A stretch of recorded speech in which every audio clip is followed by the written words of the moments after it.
তো বন্ধুরা আমরা কিন্তু হাঁটতে হাঁটতে কিন্তু অনেকটা দূরে চলে আসছি। তো মূলত ওই জায়গাটার নাম ফেজ 3। তো মূলত এই জায়গাটা কিন্তু আসা সম্ভব হয় না সাধারণ পাবলিকদের।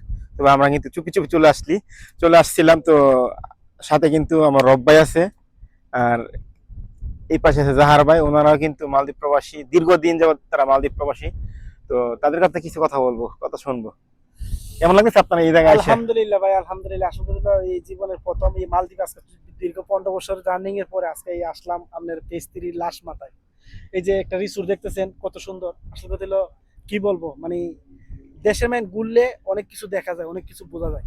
এই প্রথম আমরা পেস্ত্রির লাস্টে আসলাম, আমার কাছে অনেক ভালো লাগতেছে। আপনাদের কাছে কেমন লাগতেছে জানি না, আমার কাছে অনেক ভালো লাগতেছে। আমার কাছে অনেক ভালো লাগছে। জাহার ভাইয়ের কাছে কেমন লাগছে? আলহামদুলিল্লাহ, আমার কাছে অনেক ভালো লাগতেছে। আমি এইদিকে আসি নাই কোনো সময়, কারণ এইদিকে যে রিসোর্ট গুলা হয়ে রয়েছে খুব সুন্দর লাগতেছে। আমি তো দেখতেছি ভবিষ্যতে এগুলা একটার সাথে একটা জড়িত হয়ে যাবে। হ্যাঁ, তো দেখতে মালদ্বীপের যে এই ভূখণ্ডটা আরো আরো মানে দীর্ঘ হইব, দীর্ঘ বড় হয়ে হইব। যাবে। হ্যাঁ, তো যাক, ইনশাল্লাহ দেখা যাক আল্লাহ ভবিষ্যতে কি করে মালদ্বীপের যে আর আমরা দেখে যাইতে পারি কিনা এটা তো সন্দেহ আছে, তাই না? আর মূলত আমরা এই যে যে জায়গাতে দাঁড়িয়ে আছি এই জায়গাটা কিন্তু আমরা দেখছি না কোনো সময়।